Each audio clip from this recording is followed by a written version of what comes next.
વેદ શાસ્ત્ર, શાસ્ત્ર સંપન્ન, સદા સંતુષ્ટ. ભારતીય સંસ્કૃતિની વૈદિક પરંપરા વેદ શાસ્ત્ર. જ્યાં પાપ વળીને ભસ્મ થયા એટલે મને મનમાં વિચાર આવવા માંડ્યો કે હવે મારે હરિનું જ સ્મરણ કરવું છે.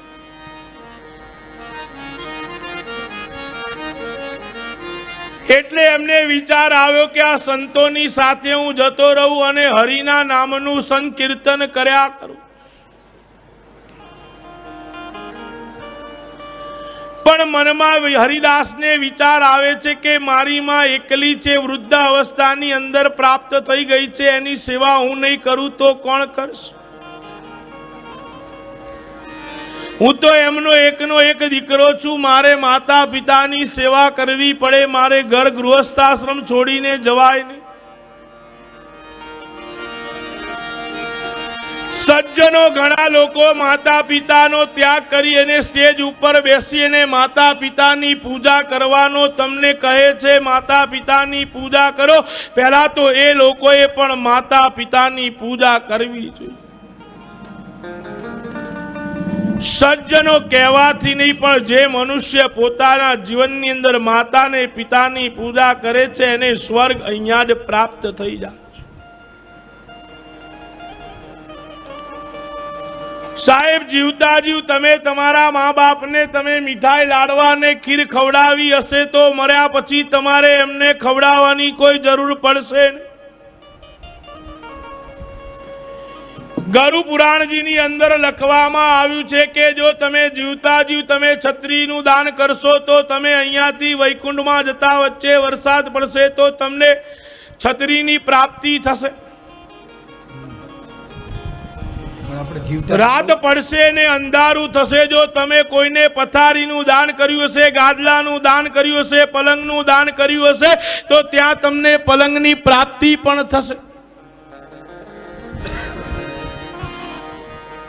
ધગધગતા અંગારાની અંદર તમે જ્યારે ચાલતા હશો તમને પૂછવામાં આવશે કે જૂના અથવા નવા ચપ્પલનું તમે કોઈને દાન કર્યું છે? જો તમે કહેશો કે મેં દાન કર્યું છે તો તમને ત્યાં આગળ ચપ્પલ પણ આપવામાં આવશે. સાહેબ, આ બધું જ ગરુ પુરાણની અંદર લખેલું છે. તમને પાણી પીવાની તરસ લાગશે, મુખ તમારું સુકાતું હશે. યમના પાર્ષદો તમને પૂછશે કે કોઈને ઉનાળાની અંદર ઠંડુ પાણી પીવડાયું હતું, કહે છે ઠંડુ પાણી નહીં તો ગરમ પાણી પીવડાયું હતું, કહે છે ઠંડુ ગરમ પાણી ના પીવડાયું તો કઈ નહીં, માટલાનું ના પીવડાયું તો કઈ નહીં, બાથરૂમની ડોલમાંથી પણ કોઈને એક ગ્લાસ પાણી પીવડાયું છે. જો તમે કહેશો અમે એક ગ્લાસ પાણી પીવડાવ્યું છે તો તમને પાણીની પણ પ્રાપ્તિ કરાવશે. સજ્જનો, મારું તમને કહેવું એટલું જ છે કે જીવતા જીવ તમારા મા બાપ છે, જો તમે એની સેવા કરી લેશો તો મર્યા પછી તમારે કોઈ જ વસ્તુ એની પાછળ કરવાની જરૂર પડે. ભૂલો ભલે બીજું બધું ભૂલશો નહીં. અગણિત છે ઉપકાર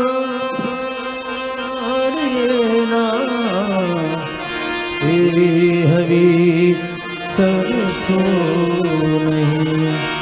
પથ્થર પૂજ્યા પૃથ્વી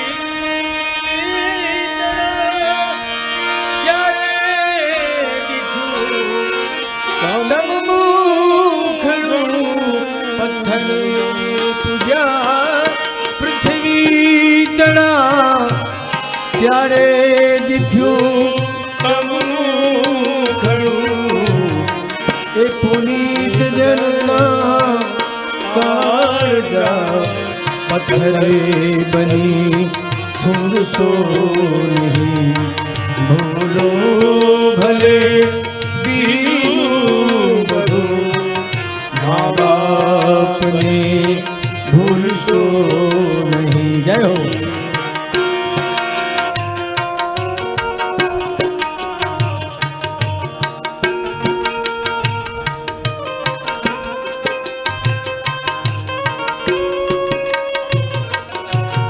હરિદાસ સંત નારદ મુનિ એ પણ પોતાની માની ચાકરી કરે છે.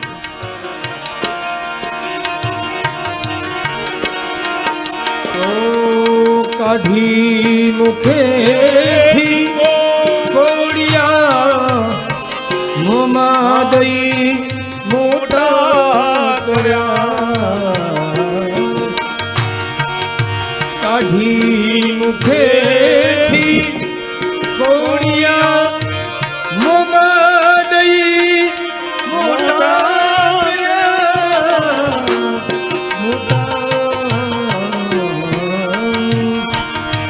એ અમૃત તણા બેનાર સામે ઘેરવું દરસો નહીં. ભોળો ભલે બીજો બધું મા બાપને ભૂલશો નહીં.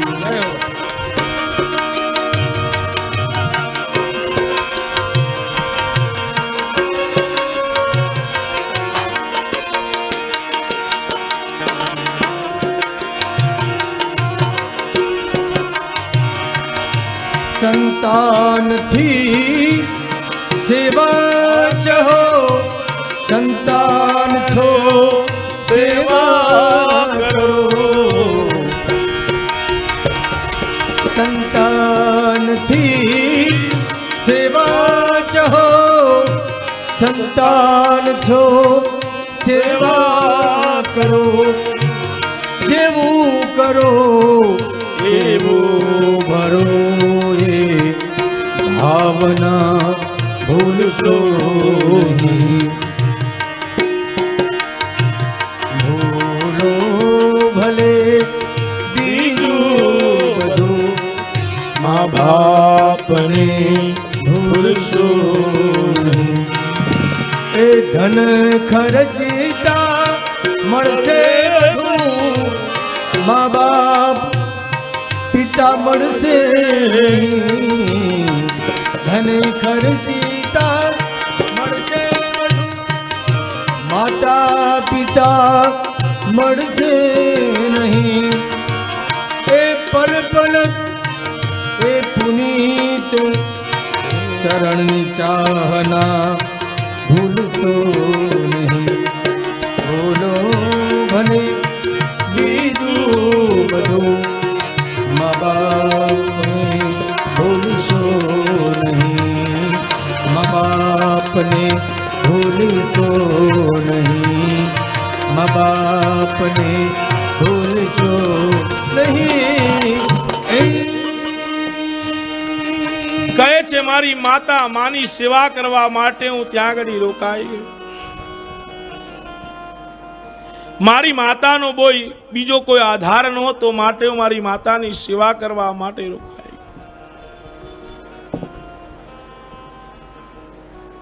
કે વેદવ્યાસજી એક દિવસ એવું બન્યું કે રાતનો સમય હતો. મારી માતા ગાયના ગમાણની અંદર ગઈ. ત્યાં આગળ એક સર્પ ચાલતો હતો. એ સર્પ એને દેખાયો નહીં. એ સર્પની ઉપર એને પગ મૂકી દીધો અને સર્પના ડંખથી મારી માતાનું મૃત્યુ થયું. એક બાજુ તો મને આનંદ થયો કે મને હવે હરિનું સ્મરણ કરવા માટે મળશે. બીજી બાજુ મને દુઃખ વ્યક્ત થતું હતું કે મારી માતા મારી પાસેથી ચાલ. સાહેબ જનની શું કહેવાય છે, સ્ત્રી શું કહેવાય છે, જગતગુરુ શંકરાચાર્ય મહારાજ પાસેથી તમે સાંભળો.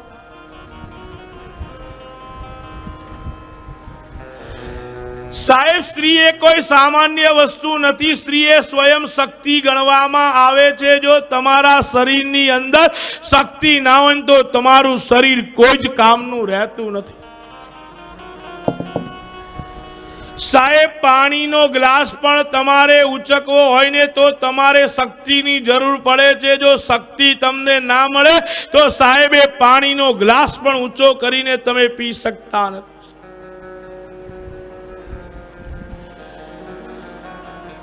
શંકરાચાર્ય મહારાજે શિવની બહુ જ ઉપાસના કરી. શક્તિની કોઈ દિવસ ઉપાસના એમને કરી જ નથી. એક દિવસ મનમાં વિચાર આવ્યો પોતે બીમાર પડે છે. એવા બીમાર પડે છે કે ઊભી થવાની અવસ્થાની અંદર નથી, એમનાથી 4 ફૂટ દૂર માટલું પડ્યું હતું, એની અંદર ગ્લાસ હતો, પાણી પીવાની ઈચ્છા થઈ, પણ શરીર એટલું સ્થૂળ બની ગયું હતું કે પાણીનો ગ્લાસ પણ ઊભો થઈને પી શકે તેમ નહોતું. સજ્જનો, ત્યારે એમને ખબર પડી કે શક્તિ એ શું ચીજ કહેવાય છે. ત્યારથી એમને શક્તિની ઉપાસના કરવાની ચાલુ કરી. સાહેબ, આ જગતની અંદર શક્તિ વગર બધી જ વસ્તુ અધૂરી છે. અને સાહેબ, નારી શક્તિનું કામ કરે કે ના કરે, પણ નારી શક્તિ ઉપર આખી સરકાર બની જાય છે. સાહેબ, આ આપણી રહેલી શક્તિની અંદર, નારી શક્તિની અંદર રહેલી તાકાત છે. પ્રભુના પ્રેમ તણી પૂતળી રેલો, પણ એથી મીઠી છે મોરી માં તેરે જનની જોડ સખી નહીં જડે રેલો. આ દુનિયામાં જનની જોડ સખી નહીં જડે રેલો. આ જેને બનાવી છે જનની જોડ, એને ખરેખર એનું કવિનું નામ નથી, પણ જેને બનાવ્યું ને એને એવી કલ્પના જાગી છે કે આ દુનિયામાં બધાની સરખામણી થાય, તો ઇંગ્લિશમાં કહીએ દરેકની કમ્પેરિઝન, કે આ વ્યક્તિ આના જેવો લાગે છે, આ વ્યક્તિ આના જેવો લાગે છે. ઘણા પુરુષો એવું પણ એની પત્ની કહે તું તો ચંદ્રમુખી, ખરેખર હોય નહીં, એ કેવી હોય એને ખબર હોય, પણ છતાં એની સાથે કમ્પેરિઝન કરે છે લોકો. પણ એક તત્વ એવું છે કે જેની કમ્પેરિઝન, જેની સરખામણી ભગવાન સાથે કરી છે, અને એવું તત્વ એક જ છે જેનું નામ છે માં. એટલે કે છે પ્રભુના પ્રેમ તણી પૂતળી રેલો,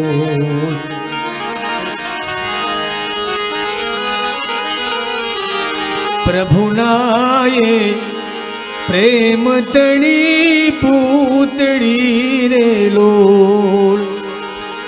પણ જગથી જુદેરીએ નિજાત રે જનની જોડ સખી નહીં જડે. આ દુનિયામાં જનની જોડ સખી નહીં જડે રેલો. વરસે ઘડીક, હમણાં વરસાદ આવ્યો થોડી વાર જ આવે કે જાજો આવે, કોઈ દી ન આવે, એની મર્યાદા હોય. વરસે ઘડીક વ્યોમ વાદળી રેલો, પણ માનો એ પ્રેમ બાર માસે જો જનની જોડ સખી નહીં જડે. એ જીરે જનની જોડ સખી નહીં જડે. આ દુનિયામાં જનની જોડ સખી નહીં જડે. સાહેબ, મા ઉપર આટલો વિશ્વાસ છે સાહેબ, વિચાર કરો. નીરવભાઈ મને આવીને એવું કહી ગયા કે માં અંબાનો ફોટો લાઈન મૂકો, 5 મિનિટમાં જો બધી રમઝટ ના થાય તો મને કહેજો. આ અહીંયા આગળ રહેલી શક્તિનો પ્રભાવ છે સાહેબ, આ શક્તિનો પ્રભાવ છે. જનનીની અંદર બહુ જ તાકાત છે સાહેબ. 100 ગુરુ ભેગા થઈને તમને જેટલું શીખવાડી શકે ને એટલું એક માતા બાળકને શીખવાડી શકે છે.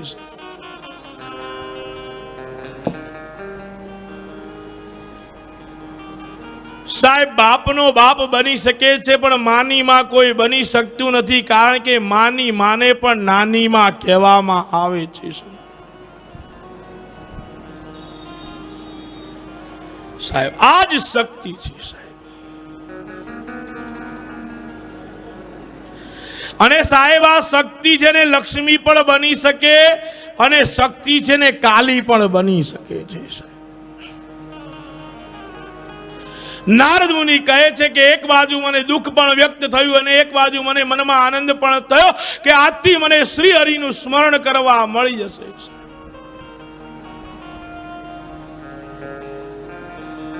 માની અંતિમ ક્રિયાઓ કર્યા પછી ઉત્તર દિશાની અંદર મેં ચાલવાનું ચાલુ કર્યું. ત્યાં સુંદર વન આવ્યું.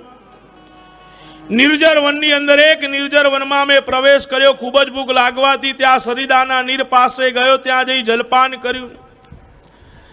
પીપળાના ઝાડ નીચે આવીને બેસી ગયો. કૃષ્ણનું કીર્તન કરવા લાગ્યો. મનની અંદર કૃષ્ણની છાયા બનાવી લીધી અને કૃષ્ણનું કીર્તન કરવા લાગ્યો. ભાવવશ મારી આંખમાંથી આંસુ પડવા લાગ્યા અને ભગવાનનું ચિંતન કરવા લાગ્યો.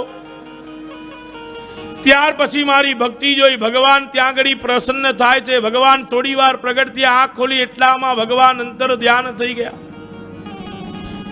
મને બહુ દુઃખ થવા લાગ્યું. ફરીથી ભગવાનની ભક્તિ કરવા લાગ્યો. ભગવાન મારા હૃદયની અંદર આવીને બિરાજમાન થયા છે એવું મને લાગ્યું.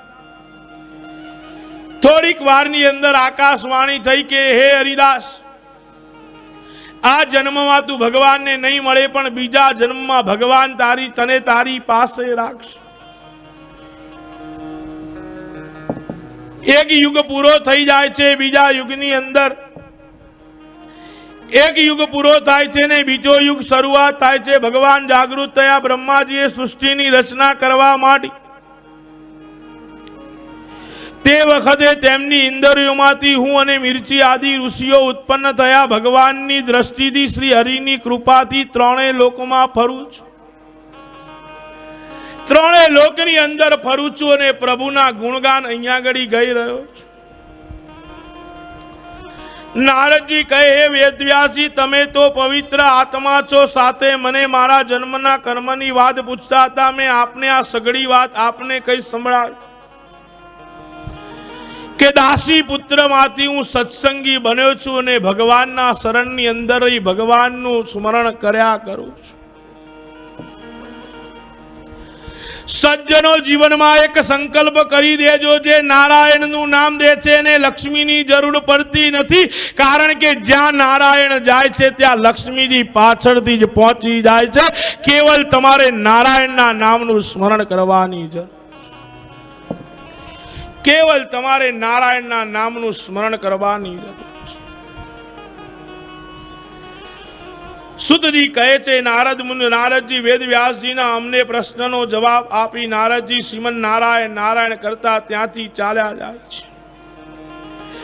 દેવર્ષિ નારદને ધન્ય એ સદાય ભગવાનના નામનો જપ કર્યા કરે છે. સદાની માટે હરિનું સ્મરણ કર્યા કરે છે. સૌનક પૂછે છે કે હે સુતજી, પરીક્ષિત રાજાને સુખદેવજી મહારાજ કઈ સંભળાવે છે કે હે પરીક્ષિત રાજા, સૌનકાદિ ઋષિ મુનિઓ એક પ્રશ્ન સુતજીને પૂછે છે કે દેવર્ષિ નારદ વ્યાસજી પાસેથી ગયા પછી શું થયું એ આપ અમને કઈ સંભળાવો. તો કહે છે વેદવ્યાસજી દ્વારા શ્રીમદ ભાગવતની રચના થાય છે, તેનું વર્ણન કઈ સંભળાવે છે. બ્રહ્મ નદી સરસ્વતી એના તટ ઉપર સમયાપ્રસ નામનો આશ્રમ હતો. ત્યાં સરસ્વતી એ બ્રહ્મ નદી કહેવામાં આવે છે. બ્રહ્મ નદ્યામ સરસ્વત્યાઃ આશ્રમ પશ્ચિમે તટે સમ્યપ્રાસ ઇતિ પ્રોક્તા ઋષિણામ સત્રવર્ધનમ. બ્રહ્મ નદી સરસ્વતી એના તટ ઉપર સમપ્રયા આશ્રમના નામના આશ્રમ છે.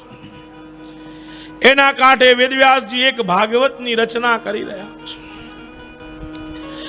ભાગવતને બ્રહ્મ વિદ્યા કહેવામાં આવે છે. હવે ભાગવત લખવાનું તું જો તમે વિચારી શકો તો લખી ના શકો, ને લખો તો વિચારી ના શકો. એટલે શું કરવું તો કહે છે ગણપતિને બોલાવે છે. ગણપતિને કહે છે તમે લખો, હું ભગવાનનું સ્મરણ કરતા કરતા તમને જે કહું એ તમારે લખવાનું છે. ગણપતિ કહે હું લખવા માટે તૈયાર છું, પણ મારું એક વચન છે.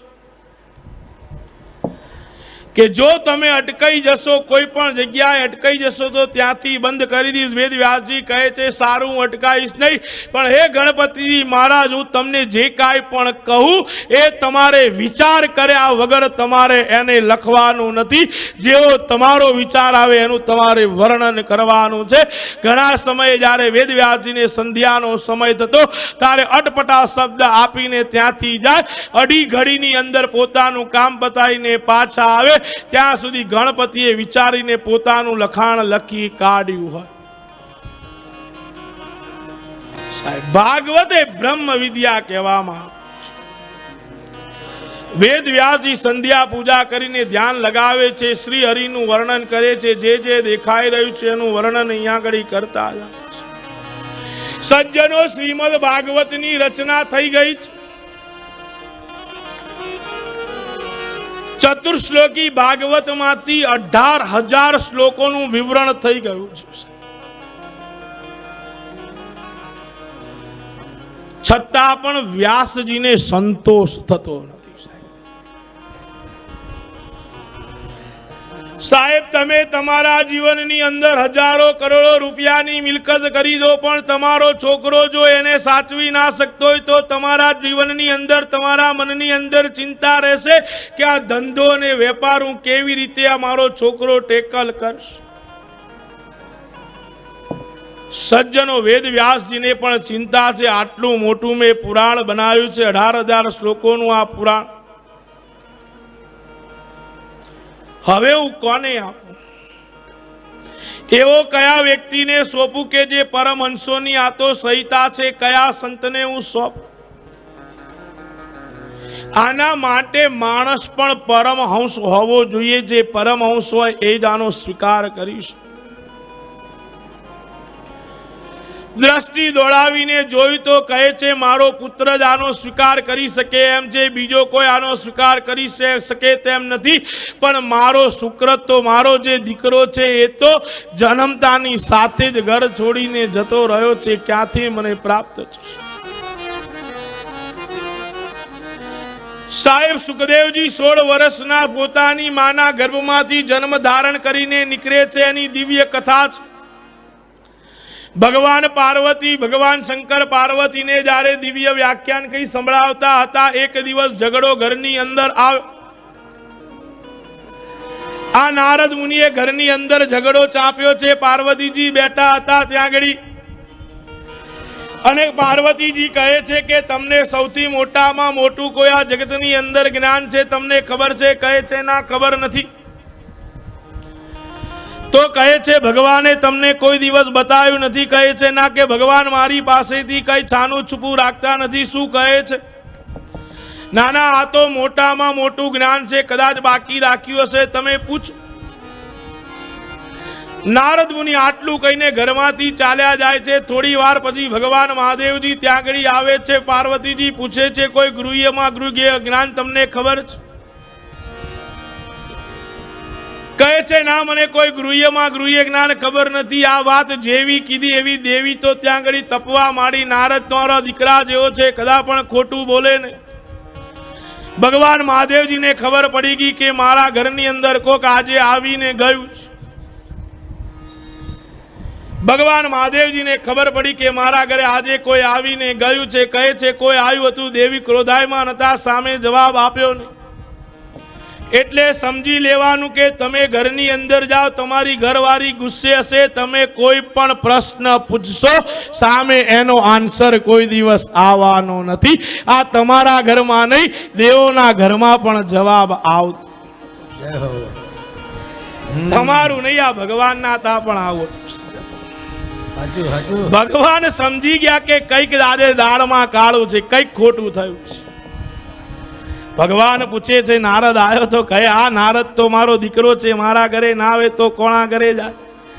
તો કહે છે હા, એને હોળી ચાપીને ગયો છે. આ હોળી ચાપીને કહે છે ચાલો દેવી, ગૃહ્યમાં ગૃહ્ય જ્ઞાન છે, હું તમને કઈ સંભળાવજીની કથા છે, કૃષ્ણનો વર્ણન છે, હું તમને કઈ સંભળાવું છું.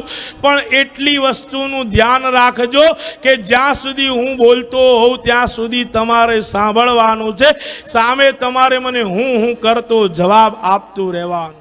नमस्कार दर्शक मित्रों, अर्थश्री जन्म पत्रिका एवं वेदशास्त्र ज्योतिष ग्रुप द्वारा भाग्यलक्ष्मी विवाह कार्ड की रचना की हुई है। यह भाग्यलक्ष्मी विवाह कार्ड जिनके मैरिज के लिए कोई भी प्रॉब्लम है तो वो सभी लोग ये भाग्यलक्ष्मी विवाह कार्ड परचेस कर सकते हैं। जिनकी कुंडली के अंदर मंगल का दोष है, एक